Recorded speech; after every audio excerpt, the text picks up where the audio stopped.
We've talked about making inferences for one variance. Well, what about two variances? Well, we can do that as well.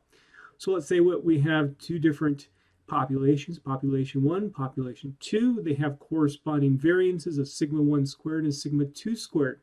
And we like to make inferences for those two. Now, when we've done comparisons between parameters in the past, what we've done is actually subtraction them, such as take mu1 minus mu2. Now we're going to take the ratio, sigma 1 squared divided by sigma 2 squared.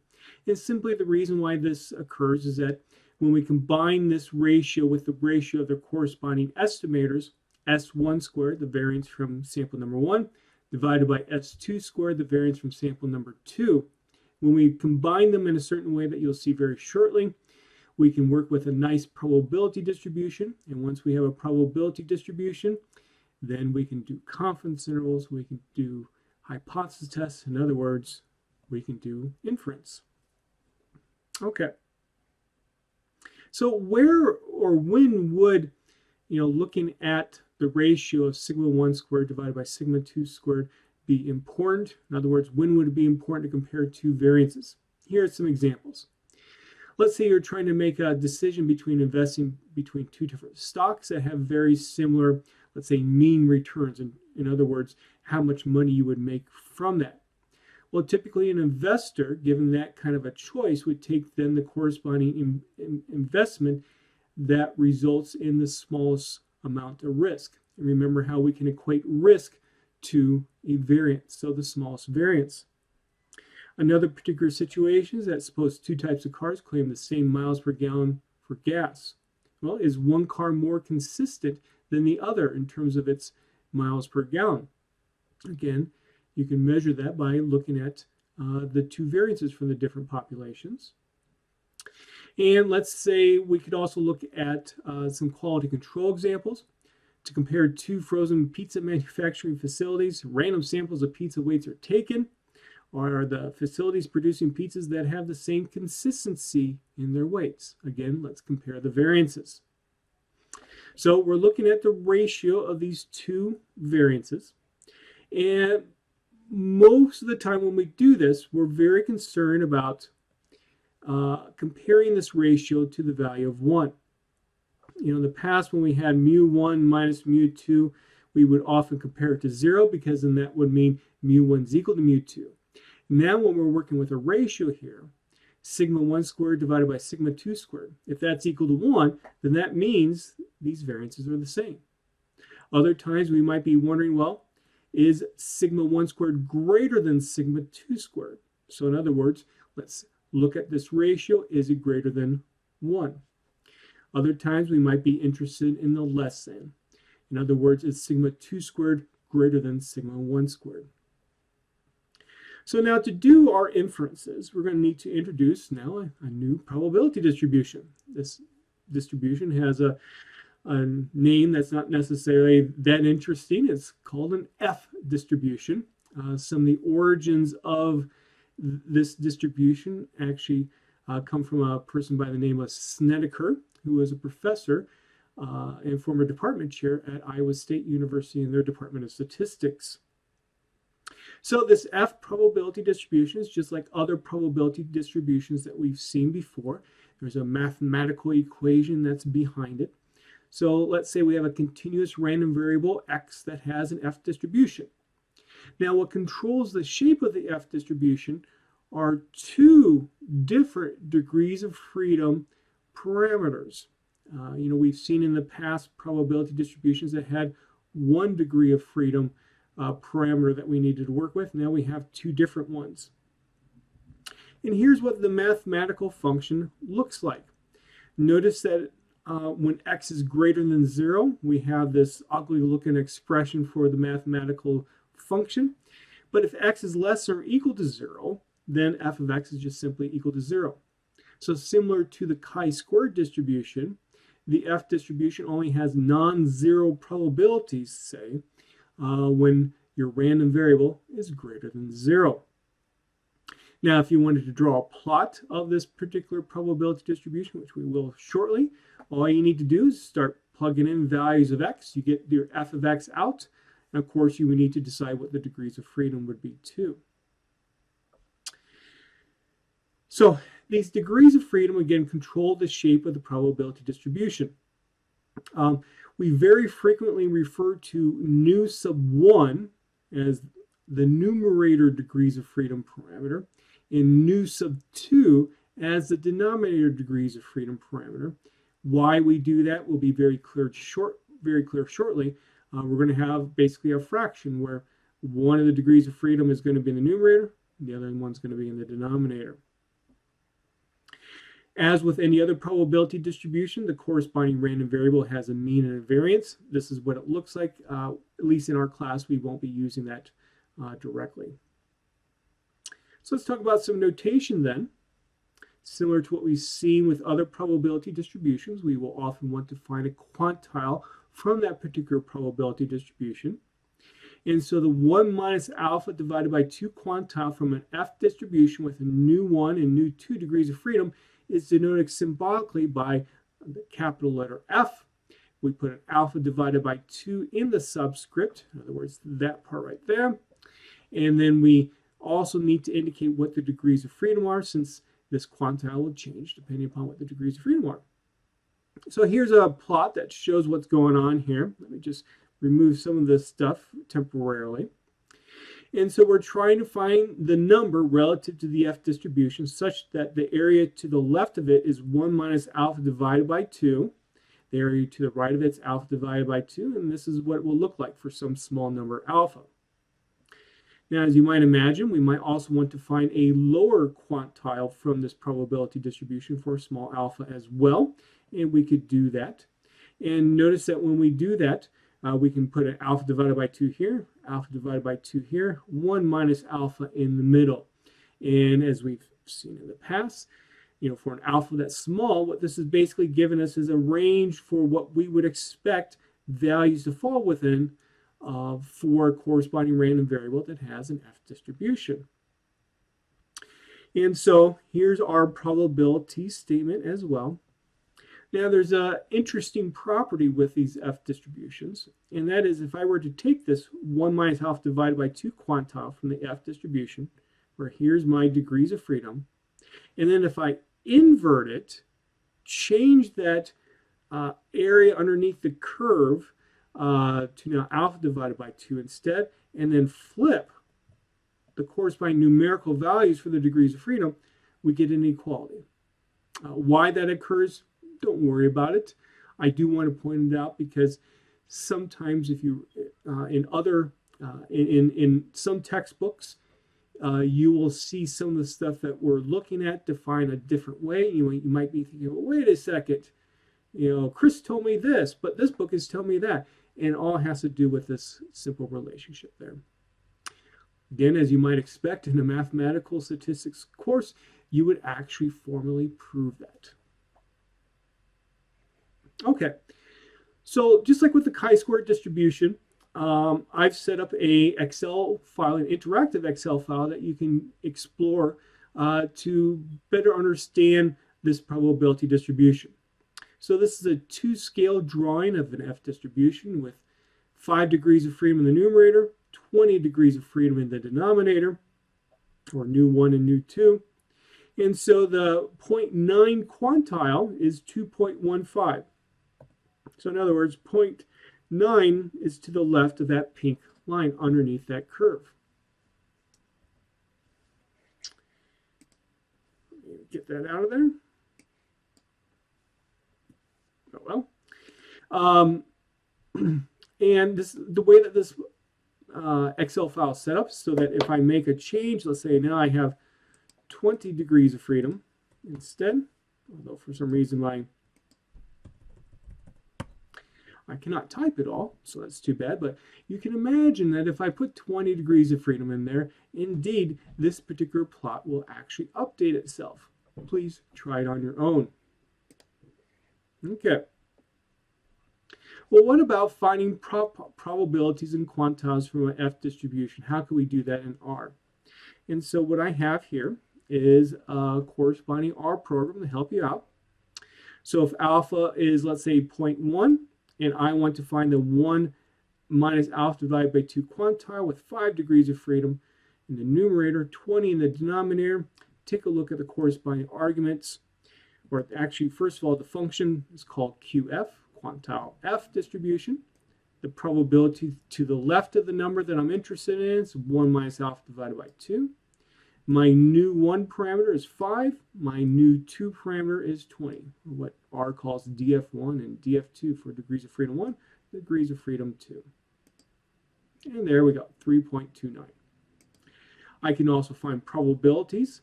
Let's say I want to find what's the probability a random variable that has an F distribution is less than 2.71.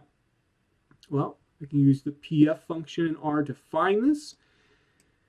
Specify the corresponding degrees of freedom as well. And there's my probability, 0.95. Okay, let me go back here to my Word document. And just as a reminder, using the PF function, using the QF function is all tied into actually using calculus to find the area underneath the curve. And so what I've done in the notes is shown you how the corresponding integration will work out. If you want to do a plot of the corresponding F distribution as well, similar to what we've seen with the D norm function or the DT function, well, there's a DF function that will allow you to do the plot as well. And so this is the plot of that particular probability distribution that we were using in the actual example. Okay. Now, let's now talk about how we can start doing some inferences. So let's look at a probability distribution that essentially involves S1 squared and S2 squared. Remember this ratio there, and we're thinking now in terms of the random variables, is what's going to help me estimate sigma 1 squared divided by sigma 2 squared. So let's say that we have populations that are characterized by a normal probability distribution. Each of the random variables have a corresponding mean. Each of the random variables have a corresponding variance as well. And with this assumption then, one can show that if I find this quantity, which I would just simply call capital F, if I find in the numerator S1 squared divided by sigma 1 squared, S2 squared divided by sigma 2 squared in the denominator, if I find that has an F probability distribution associated with it, where the numerator degrees of freedom is n1 minus 1. n1 would be the sample size from sample 1. Now notice how that ends up being the denominator of S1 squared. Then the denominator degrees of freedom, or nu sub 2, has n2 minus 1 degrees of freedom. Again, think about that's going to be in the denominator of what S2 squared, if you were to write it out, what it would look like. Okay, so that's where the name numerator and denominator degrees of freedom come from. Now, the reason why understanding this probability distribution is important to us is because we can make this statement, and we've made these statements now a number of different times already when we've done inference, where we have some kind of value that's dependent upon statistics in our parameters of interest in the middle of the inequality, and then on the sides of the inequality we put the corresponding distributional quantiles based upon what quantiles we choose. Typically we choose in a way so that we have a probability of 1 minus alpha, that essentially this thing in the middle is between these two quantiles. And what have we done in the past then from this point of view? Well, then what we do is we do a little bit of algebra so that we just get the parameter values in the middle of our expression. And if we go through those algebraic steps, this is what we get. Please make sure you can go through that on your own. Again, it's just a matter of doing some algebra. And so what we can do is, notice how we have random variables there. So let's replace the random variables with their corresponding observed values. And now we have our 1 minus alpha times 100% confidence interval for sigma 1 squared divided by sigma 2 squared. So this is the confidence interval that we're going to work with. So it's the ratio of the two observed the two observed variances times a corresponding quantile from an F distribution. And that's our expression there. Okay. Be very careful about how these degrees of freedom now have changed. Simply what I've done is used that relationship that we saw before between a quantile from an F distribution and essentially its inverse. Now, because I use that relationship, sometimes people don't use that relationship and instead they write out the expression as you see here. Notice here how the degrees of freedom appear. Okay.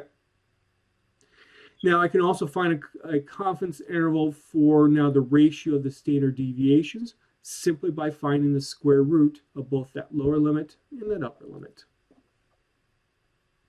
Okay, so let's take a look at an example. This is an example regarding investments. So let's say that you're interested in either buying shares of a stock known as ConAgra. This is a food company. And the other option is to invest in an S&P 500 index mutual fund.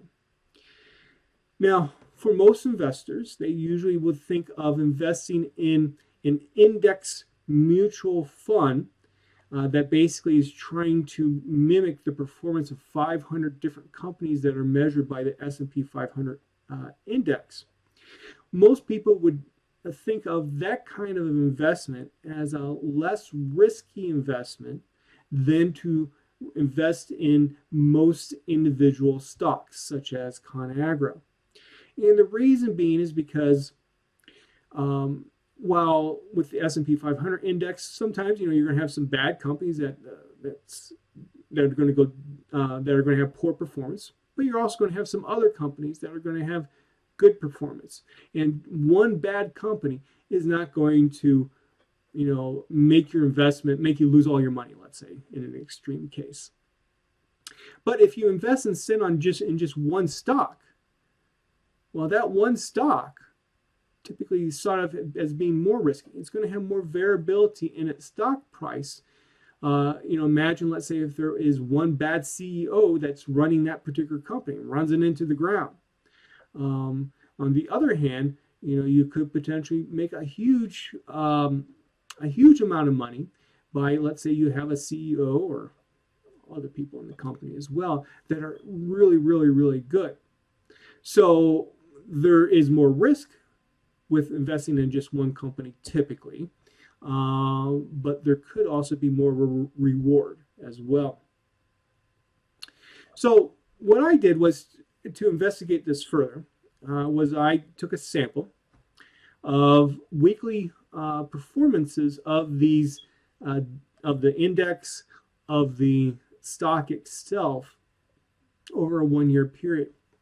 So, for example, in week 1 of me observing this particular stock, the stock price for ConAgra changed by 0.58%. It went up. But then the next week it went down 5.91%. Okay. So that's our data that we're going to work with. 52 years worth of what would be referred to as stock returns or mutual fund index returns. So is this a random sample though? And if not, can we still use it? Well, it is not a random sample. See, I'm sampling this information over 52 consecutive weeks. But in the end, there happens to be a very low amount of dependence between successive data values. Now, how one actually measures that is beyond our course. If you were to take, for example, a time series analysis course from a stat department, you will look into that further. And what one would find, there are different ways to measure the dependence. For example, one could do what's called a Durbin-Watson test and show that indeed there's really not sufficient evidence to indicate that there is a significant amount of dependence. So because of that, while yes, it's not a random sample, I'm going to still treat my random variables that would represent my observed data here, I'm going to treat them as being independent of one another. Okay, so let me actually go here over to R, and let's do an analysis. So my data is in a comma delimited file. I'm going to put it into an object called ConAgra, and so we can see, for example, this is what was shown in the notes for the weekly return for ConAgra during week number 2. So what we can do, let me actually come back over here to Word. So whenever you get a data set like this, what you should do is plot it. See if certain things are making sense in the data. I've basically kind of given you kind of a hypothesis that I think S&P 500 is going to be less risky than investing in ConAgra.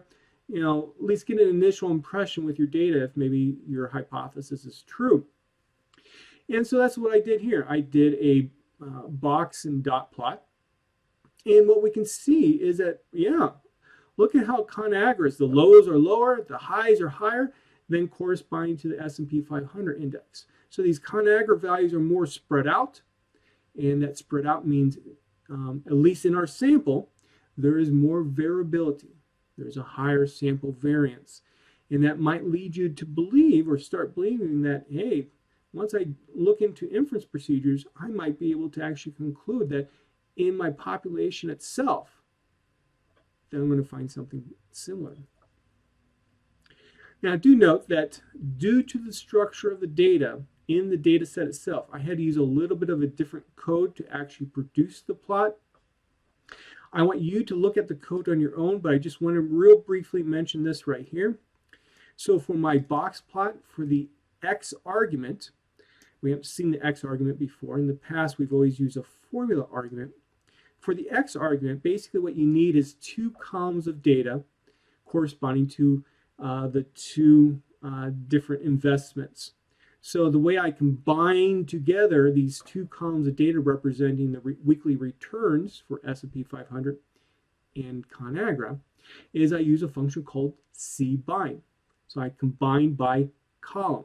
And what do I combine? I take the S&P 500 index values out of ConAgra and take the ConAgra values out of ConAgra as well. And so let me just highlight that small segment of code to show you what happens. And indeed, this is what we do. R notices that you have your data structure in this format. So what it does, it says, okay, I'm going to do 1 box plot for column 1. I'm going to do 1 box plot for column number 2. So it's just a different way to get the box plots out, and which was more convenient with how the data was structured. Okay. One could also look at histograms of our data as well. And so we can see that we have kind of a little bit of a left skewed distribution for both of them as well. Take a look at the mean values. They're all pretty much very close to 0. And we can kind of see this on the box plot. Of course, this middle line here represents the median, but it's still a measure of central location. And we can see how it's very close to what 0 is. And so what's interesting is that on average over these weeks, the amount of money that you would get is about that you earn is close to 0, and they're both about the same. And so that's why, especially in this particular case, looking at a variance might be of interest to determine, which investment has less variability, less risk. Of course, if you've ever done any investing, you know that past performance is not an indicator of future performance. So you have to be careful there. And in terms of an actual investing situation, essentially what you're doing is you're hoping what has happened in the past will continue into the future, but it's not guaranteed. So I could find the sample variances for the 2, and notice for the S&P 500, that sample variance is less than what we had for ConAgra. In other words, what we saw on those box and dot plots. Okay. So let's now find a confidence interval. So here's our confidence interval formula that we saw before. So I take those sample variances that we found in R, And then I need to go to R to find my corresponding quantiles from an F distribution using the QF function. Once I do all that, I get 0.1681 to 0.5101. Notice how the entire interval is less than 1. Okay. Please take a look at how I've actually performed the calculations here. It's a matter of putting the mathematical expressions in terms of our syntax. I will tell you, though, that there is an easier way to perform the calculations than essentially programming in the mathematical functions themselves. And the way to do that is with a function called var.test, where for your first argument, you put in essentially what you're considering to be population 1. Sorry, I didn't mention that. I'm going to use S&P 500 index as population 1. And then for your Y argument, you put in what you consider to be essentially from population number 2. Put in your confidence level, and here is our corresponding confidence interval. Okay, so what do the results say about the risk of these two investments? Well, the entire confidence interval is way below 1. And so what that is saying then is that ConAgra is more risky than the S&P 500 index. Okay, well, what about hypothesis testing? Well, we've seen this expression that basically uses two quantiles on the sides, and in the middle we have this expression that involves S1 squared, S2 squared, sigma 1 squared, sigma 2 squared. As you might imagine, that's going to play a very important role for us, and it does. Okay, so in terms of hypothesis tests, you could say maybe my research hypothesis was that the S&P 500 index did have less variability than ConAgra. So let's actually use as my research hypothesis where I'm going to control the probability of a type 1 error rate or type 1 error at 5%. Okay, so here are my hypotheses. So I put my research hypothesis into HA. Notice there's a less than sign there. So that means sigma 2 squared is greater than sigma 1 squared. Oops. And in this particular situation, I would need to, if I'm doing a confidence interval method, I need to find a one-sided confidence interval. Based upon what we've done before, that means that I'm going to find an actual numerical value on the right side. And on the left side, I would have negative infinity. Or, obviously, we can't go below 0 in these kinds of situations, so we could just put a 0 there too. So I go to my confidence interval formula. I put in what that upper bound would be, and I make an adjustment so that now instead of having alpha divided by 2, I have alpha instead, because I'm not worrying about two sides to my confidence interval anymore. So I can go through the calculations. We've saved S1.SQ as the sample variance from sample 1. Similar thing for S2.SQ. I find my quantile from my F distribution as well. And so I get the upper bound of 0.4662. And so here's my confidence interval. Well, 1 is not in that interval, so we reject HO. And there is sufficient evidence to conclude that the S&P 500 mutual fund is less risky when compared to ConAgra. Just for emphasis, please make sure you understand why we use the upper numerical value rather than working with the lower numerical value. And again, it all comes down to, could you actually reject HO if you only found that lower numerical value? And the answer is no. And that's a way to help determine, okay, is it do I find the lower one or the upper one? Okay, let's do a test statistic. Again, this is what I was mentioning earlier. We had found this expression. And so what this is going to tell us is eventually we're going to use a statistic based upon this quantity right here, assuming the null hypothesis is true. And then we can find critical values based upon this expression as well, giving us a likely range where we would expect values of our test statistic to fall within. Now note that if I take the observed version of what's in the middle of that inequality. I can rewrite it so that I have sigma 2 squared and sigma 1 squared outside of the fraction involving s1 squared and s2 squared. Now, very often, or most often I should say, we're very interested in, is our ratio equal to 1? So notice if I hypothesize in my null hypothesis that this ratio is equal to 1, look what happens. Our test statistic simply simplifies down to s1 squared divided by s2 squared. And that's what we're going to work with when we do a hypothesis test like this. There could be a situation, but I've never actually seen this in practice, where you're interested in testing whether or not this ratio is equal to some constant, let's call it c, maybe like the value of 2. And in that case, you can see what happens to our test statistic. Make sure you then understand what the two-tailed test critical values would be. Just basically talk about that. Also left tail, right tail as well. One could find a p-value, very similar to what we saw with the chi-squared distribution when we were testing one variance. Because our distribution is not symmetric itself, calculating the p-value is a little bit more complicated, and it's simply 2 times the minimum of 2 different probabilities, where we're looking at what the most extreme one is. Okay. So let's go ahead and do our hypothesis test. It's a left tail test, and our test statistic is 0.2928 when you take the ratio of these 2 sample variances. Our critical value is going to be on the left side of the distribution, so we can go back up to our expression here.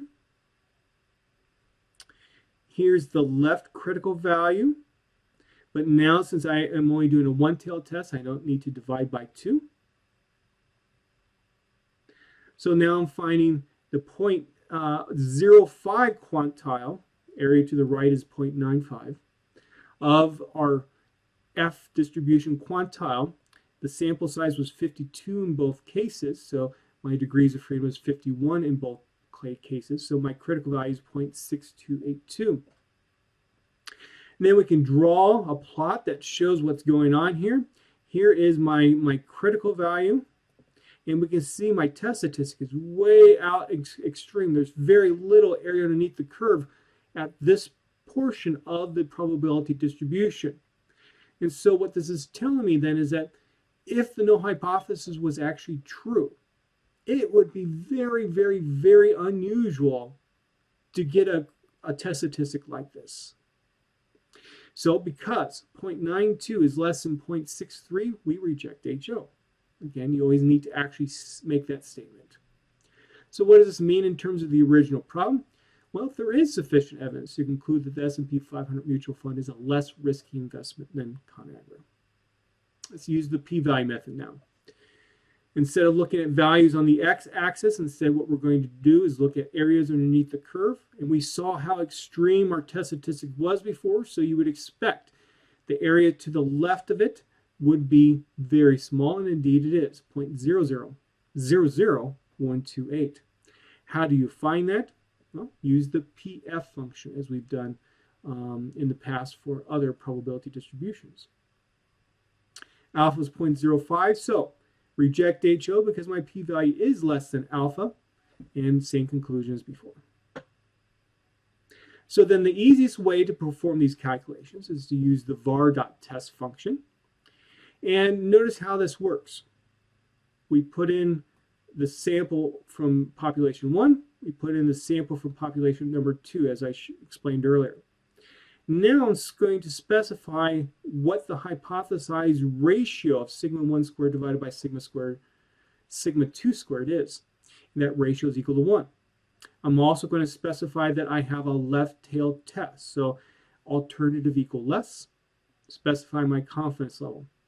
Here's my one-sided confidence interval that we found before, p-value, and test statistic.